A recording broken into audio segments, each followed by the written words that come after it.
Bismillahirrahmanirrahim. Assalamualaikum warahmatullahi wabarakatuh. Perkenalkan, nama saya Dwi Nur Afifah, NIM T2019-1094. Di sini kita akan membahas kembali buku Bimbingan dan Konseling di Sekolah dan Madrasah karya Dr. Mulyadi SAG MPD. Di sini kita akan membahas bab terakhir, yaitu bab 16 tentang guru pembimbing sebagai kepala sekolah di sekolah dan di madrasah. Nah, pada bab terakhir ini terdapat 3 subbab pembahasan. Yang pertama, pengertian kepala sekolah. Yang kedua, tanggung jawab kepala sekolah. Dan yang ketiga, yaitu tugas kepala sekolah. Kita memasuki pada subbab yang pertama, kita perlu paham dulu nih, maksud dari bab ini tuh apa? Guru pembimbing sebagai kepala sekolah.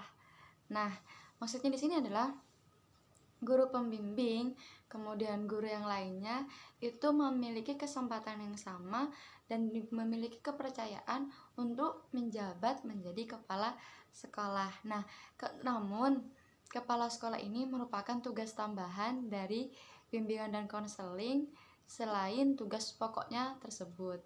Pertama yaitu pengertian kepala sekolah. Nah, kepala sekolah ini terdiri dari 2 kata. Yang pertama kepala dan yang kedua sekolah. Kepala di sini maksudnya adalah ketua atau pemimpin dalam suatu hal apapun. Kemudian sekolah merupakan suatu lembaga yang bertujuan untuk memberikan suatu pengajaran.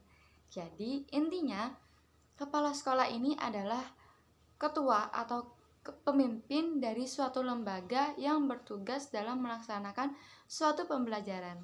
Kemudian yang kedua yaitu tanggung jawab kepala sekolah. Nah, tanggung jawab kepala sekolah di sini begitu besar atau sangat tinggi. Mengapa? Karena mencakup keseluruhan dari kegiatan yang dilakukan di sekolah.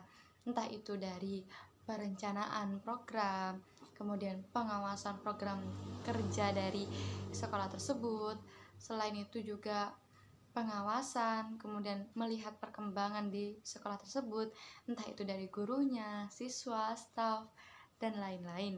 Selain itu juga yaitu menerapkan ide-idenya, menerapkan kreativitasnya, bagaimana caranya agar pendidikan di sekolah tersebut itu berjalan dengan baik atau bahkan mendapati atau mencapai suatu kemajuan.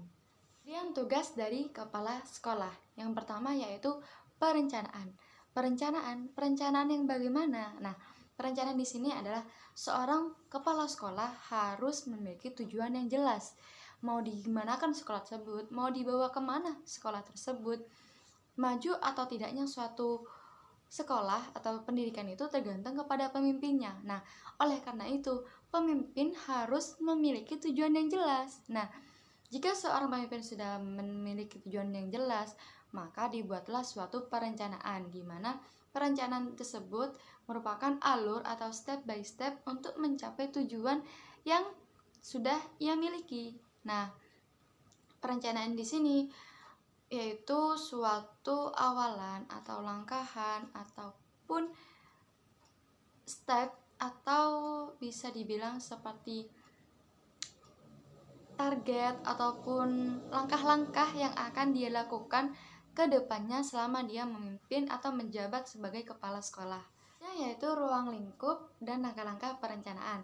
Nah, menurut Martijo, langkah-langkah atau ruang lingkup dari perencanaan itu ada 4. Yang pertama yaitu penentuan tujuan yang dicapai. Seperti yang saya katakan tadi, bahwasanya kepala sekolah harus memiliki tujuan yang jelas dalam memimpin. Setelah itu yang kedua yaitu menentukan langkah-langkah yang akan diambil. Langkah-langkah ini bertujuan untuk mencapai tujuan yang telah ditentukan itu. Kemudian yang ketiga itu menetapkan waktu. Kira-kira rencana-rencana tersebut itu akan dilaksanakan kapan. Nah, setelah perencanaan waktu yaitu dana. Kira-kira membutuhkan dana berapa untuk melakukan program atau kegiatan yang telah direncanakan tersebut, yaitu pengorganisasian atau organizing. Nah, di sini kepala sekolah itu membuat diibaratkan seperti organisasi, di mana kepala sekolah itu merupakan pimpinannya. Nah, dalam organisasi itu tentunya ada struktur-struktur yang akan menjalankan program ke depannya, ada tugas-tugas dan bidang-bidang tertentu. Nah, selain menentukan struktur-struktur atau kepercayaan-kepercayaannya, dan di dalam suatu organisasi tentulah perlu sebuah prinsip, misalnya seperti keadilan, di mana dalam menentukan atau memberi tugas ataupun menetapkan suatu solusi itu harus adil. Adil di sini bukan berarti sama, tetapi sesuai dengan porsinya. Misalnya, orang tersebut itu bisa menyelesaikan dalam satu hari 2 pekerjaan, dan yang satunya itu bisa menyelesaikan hanya 1 pekerjaan. Nah, kemudian diberikan sama-sama 2 pekerjaan. Nah, tentunya itu tidak adil bagi mereka yang hanya mampu menyelesaikan 1 hari 1 pekerjaan. Nah, ini disesuaikan dengan kondisi dari masing-masing. Selain dari keadilan itu ada kebebasan. Kebebasan di sini menuntut kepercayaan. Intinya memberikan suatu kepercayaan tanpa harus mengekang harus seperti ini, seperti ini, seperti ini. Kita berikan kepercayaan kepada mereka bahwasanya mereka bisa menjalani tugasnya dengan baik. Selain itu yaitu musyawarah. Nah, dalam suatu organisasi tentunya dalam menentukan sebuah keputusan atau mengatasi suatu permasalahan, maka perlu adanya musyawarah. Mengapa? Karena dalam organisasi tersebut tidak hanya ada 1 atau 2 orang saja, melainkan lebih dari itu yang memiliki banyak kepala dan juga banyak pemikiran yang berbeda-beda. Nah, pemikiran yang berbeda-beda itu disatukan dalam musyawarah agar menghasilkan suatu keputusan yang dapat diterima oleh banyak orang dan keputusan itu bukan keputusan yang sepihak. Selanjutnya yaitu pergerakan atau actuating. Nah, pergerakan di sini merupakan suatu langkah, bukan suatu langkah, namun lebih ke penerapan dari sesuatu yang telah direncanakan. Seorang pemimpin atau suatu organisasi itu memiliki tujuan. Nah, untuk mencapai suatu tujuan itu diperlukan suatu langkah, suatu perencanaan. Dibuatlah perencanaan. Kira-kira dalam mencapai suatu tujuan ini kita harus melewati apa saja, program-program apa saja yang harus dilakukan.